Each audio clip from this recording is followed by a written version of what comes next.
नैबे मुलिया जाहैबाय जोङो माखासे गोथां बिफां लाइफांनि बिलाइ एरि खांनानै बानायनाय आरो लोगोसे माखासे गोबां मेडिसिनजों जोङो बानायदों आरोना बेयो सानाय सुनायफोरनि थाखाय मोजां एनेके खामानिखौ बे सानाय सुनायनि आथिं सानाय सिनस्रि सानाय बायदिसिनानि थाखाय बेखौ बानायदों आरोना जोङो गोबां मुलि खांनानै बिदिनो जोंनि सेन्टारानो No, I don't wanna waste what's left. खुलुमबाय लोगोफोर नोंथांमोनखौ आंनि बड' निउस इउटुब चेनेलाव बरायबाय बे भिडिअआ निउस चेनेलना लोगोफोर आङो दासान्दि आयुर्वेदिक थेरापि सेन्टाराव बेस्थ' जानानै दङ बिनि थाखाय नांगौ बायदि नोंथांमोननि थाखाय आं निउस लाबोनो हायाखै आङो दिनै नोंथांमोननो माखासे खोथाखौ शेयार खालामगोन जोङो बर' बाजाराव आयुर्वेदिक थेरापि सेन्टार खुलिदों दासान्दि बेवहायनो जोङो माखासे खामानि मावगासिनो दङ जायफोरना सानाय सुनाय हारा सिनस्रि रोदा लोगोसे गोदना आथिं आखाइ सिं सानाय बायदि प्रब्लेमाव दङ जोंनियाव दङ बिथांमोना जोंनि बे आयुर्वेदिक थेरापि सेन्टाराव फैनानै फाहामथाय लानो हागोन थावनिया जाहैबाय जोंना चिरां डिस्ट्रिक्टनि बिजनि साब डिभिजननि 5 किल'मिटार साहा थानाय बर' बाजाराव फैनानै नोंथांमोना ब्लकनि थोंजों खोलायाव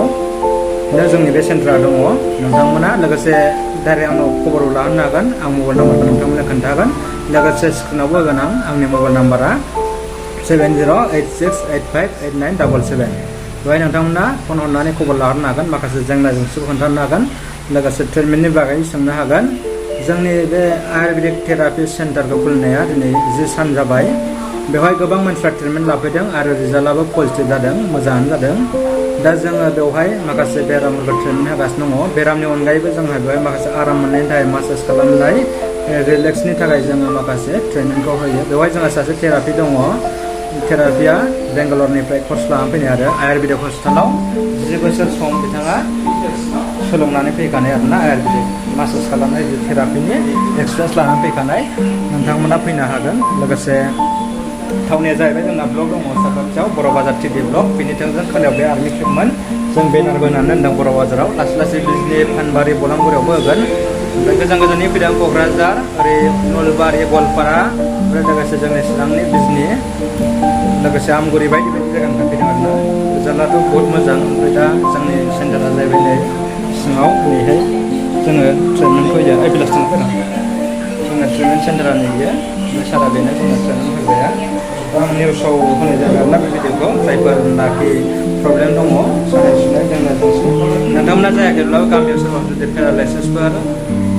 सिं सानाय गोदना सानाय खर' सानाय बायदिसिना जेंना दङब्ला नोंथांमोना खबर होनो हागोन जोंनाव खम खरसायावनो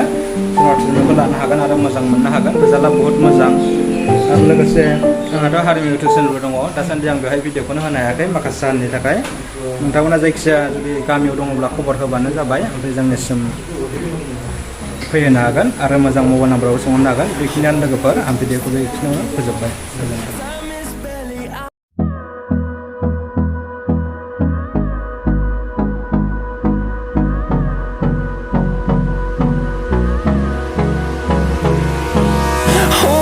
Close till I get up.